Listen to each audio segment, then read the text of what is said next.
ગુજરાત વાલ્મીકી સંગઠનના પ્રદેશ પ્રમુખ શ્રી લાલજી ભગત સાહેબના આદેશ અનુસાર માનનીય વડાપ્રધાન યશસ્વી શ્રી નરેન્દ્ર મોદી સાહેબના જન્મદિવસ નિમિત્તે આજરોજ ગુજરાતના 33 જિલ્લામાં વેદનાપત્ર આપવાનો કાર્યક્રમ રાખ્યો હતો, જેના મુખ્ય ઉદ્દેશ દેશને આઝાદ થઈ 78 વર્ષ પૂરા થયા છતાં તે પછાત વાલ્મીકી સમાજને આઝાદી મળી નથી. પૂરા ગુજરાતમાં દિવસે ને દિવસે આભડછેટ અને જાતિવાદ કિસ્સાઓ વધુને વધુ થતા આવ્યા છે. વાલ્મીકી સમાજને દલિત તથા અન્ય સમાજ પણ સ્વીકારવા તૈયાર નથી. નામદાર સુપ્રીમ કોર્ટ વાલ્મીકી સમાજને અનુસૂચિત જાતિને અનામતમાં વિભાજન કરવા આદેશ કરેલ છે, તો ગુજરાત સરકાર શ્રી અને માનનીય વડાપ્રધાન નરેન્દ્ર મોદી સાહેબની વિનંતી કરવામાં આવી કે નામદાર સુપ્રીમ કોર્ટના આદેશ અનુસાર પાલન થાય અને ગુજરાતના દરેક સફાઈ કામદારને ન્યાય મળે તેવા હેતુથી વાલ્મીકી સમાજના પ્રાણ પ્રશ્નો જેવા કે 1. સમાજ સાથે છૂટછાટનો ભેદભાવ જાતિવાદ નાબૂદ કરવામાં આવે, કોન્ટ્રાક્ટર પ્રથા નાબૂદ કરી EPFની કપાત સાથે લઘુત્તમ વેતન આપવામાં આવે, રાજ્યના ગ્રામ્ય પંચાયતોમાં કામદારોને માસિક વ્યક્તિ દીઠ 4 રૂપિયાની ગ્રાન્ટની જગ્યાએ 15 રૂપિયા કરી આપવામાં આવે, રોસ્ટર પ્રથા નાબૂદ કરી સંપૂર્ણ વાલ્મીકી સમાજના સફાઈ કામદારોની ભરતી કરવામાં આવે. 1976માં શિક્ષણ ક્ષેત્ર 2% અનામતનો પરિપત્ર સમાજનો આપેલ હતો, જે 2012માં રદ થયેલ છે.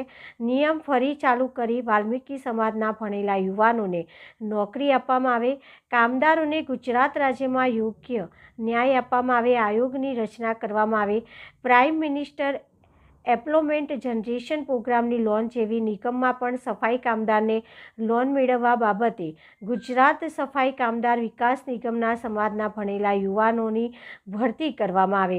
ડૉક્ટર આંબેડકર આવાસ યોજનામાં સમાજને મકાન બનાવવા માટે 1,20,000ની જગ્યાએ 3,50,000ની રકમ આપવામાં આવે.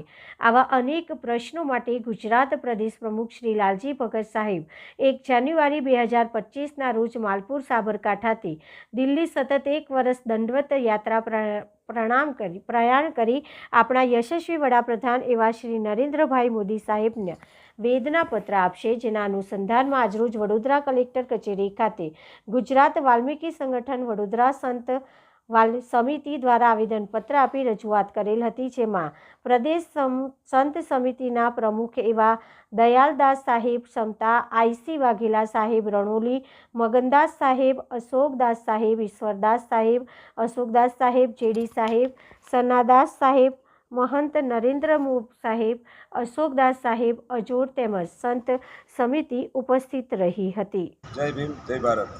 હું કબીર બીજક અભિયાનના પ્રમુખ તરીકે વાલ્મીક સમાજની વેદનાઓના મુદ્દાઓમાં ઘણા મુદ્દાઓ એવા છે સાહેબ કે SC ST છે, જે દલિતો છે, એ દલિત પણ આજે અમોને સ્વીકારવા તૈયાર નથી.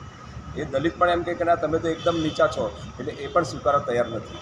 બીજી વાત એવી છે કે જ્યારે નગરપાલિકાઓમાં ભરતી થાય છે, જાહેરાત આપે છે, પેપરોમાં જાહેરાત આપે છે, એમાં 15 સફાઈ સેવકો લેવાના હોય તો 9 જનરલ હોય છે, ખાલી એક જ સફાઈ સેવક એક જ વાલ્મીક સમાજનો હોય છે. તો વિચાર કરો તમે કે આ લોકો સવર્ણ લોકો જે 9 જે અનામત જે જનરલ છે એ આ કામ કરી શકવાના છે. એટલે મહેરબાની કરીને આ રોસ્ટર પ્રથા છે ને એને નાબૂદ કરવાની સાહેબ. બીજી વાત કે અમારા લાલજીભાઈએ એક મુદ્દો જોરદાર લીધો છે કે બાબા સાહેબ આંબેડકર યોજના ચાલી રહી છે, બરાબર, આવાસ યોજના ચાલી રહી છે.